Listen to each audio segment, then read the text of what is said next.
Hey, this is John with 2 Moose Home Inspections. We're talking about the third zone of a defensible space to protect our houses from fire. Welcome to Inspector Insights. All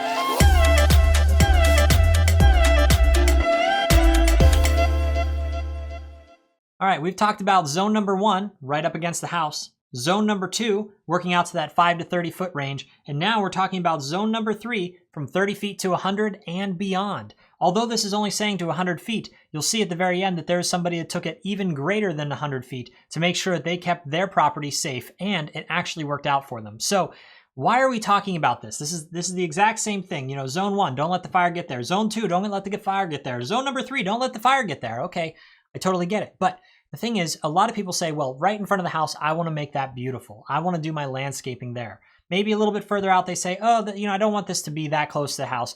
And then the rest of their property, they just kind of let it go wild. They let it do what it wants to do. And that's fine to let the property do what it wants to do. However, you are putting your house at risk. It's important to understand that we need to take this action a little bit further out away from the house to make sure that there's really no chance of us having a high intensity fire coming through and destroying our house. Because again, if we do nothing here in zone 3, it can still have embers come and fall on top of the house, which can cause the house to catch on fire.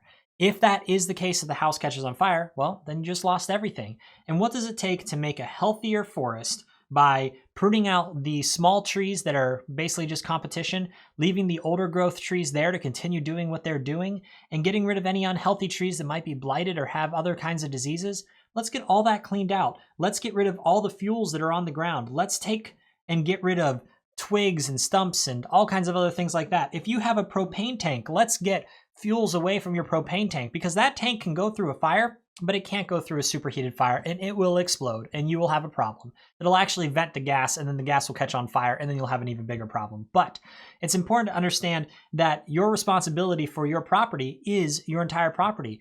And maybe, are you connecting with your neighbors? Are you working with your neighbors to make sure you have a unified plan of how you're going to protect yourselves from a fire?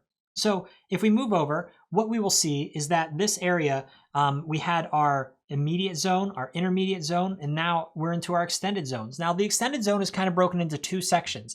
And what we have is that in the 30 to 60 feet, we want to have the trees 12 feet apart. So that way, nothing is going to kind of come over in from one tree to the other. So if there's a fire in this canopy, it's not going to go into the next. And then whenever we get all the way out to 60 to 100, 6 feet apart for either clustered trees or individual trees is what we want. So if we take a look, just to put this in perspective, there should be nothing within 5 feet of the house, no trees within 5 feet of the house. That's going to be a risk for the house to catch on fire. Then the intermediate zone, we want that to be 18 feet, then 12 feet, then 6 feet. Then whatever the forest wants to do, it can do after that point. And so we just want to make sure that we have a healthy forest that is properly managed to make sure that if there is a fire, we are not going to lose our house, but yet we still have a thriving ecosystem. That's what we're looking for. So right here, if we talk again, our objective is that we want for the fire to come in here, not have any kind of ladder fuels, and then for the fire to die out, versus coming in, hitting these ladder fuels, going up into the canopy, and now we have an uncontrollable forest fire that is going to make you lose your house. So we just want to make sure that we are doing the things that we need to do to protect us. Now, this was a really interesting story. It was also an advertisement for this particular type of tractor, but it was still a really good story. And what this was that this guy got this tractor and he's mowing the lawns, his lawn, and basically by cutting down these large grasses, and these grasses, we're talking 3 to 4 feet high. And so whenever they had this fire in California, so many houses were lost, so many houses. But this guy's property was perfectly fine because he had all of his grass cut down to an appropriate height.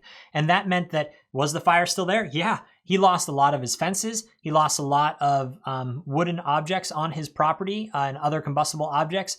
All of his grass is burned out, which is fine. It'll grow back. But really, really interesting to hear this guy's perspective about how and why he did the things that he did, and then also what his plans are in the future to help his neighbors.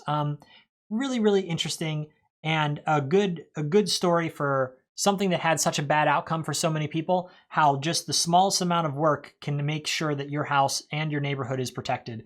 And this particular guy, I think he said he had 5 acres, and so he just mowed that 5 acres. Now that's obviously more than 100 feet, but that protected his house whenever so many other people lost their houses. So it's just one of those things that we want to make sure that it's easy to understand our particular house and that we need to keep this house clean, safe, and combustion free. But we really want to move that all the way out to 100 feet. So on the next episode, we're going to be talking about how is it that we can do this, because it costs money, it takes time, there's so much effort. What if you don't have a truck? What if you don't have a chainsaw?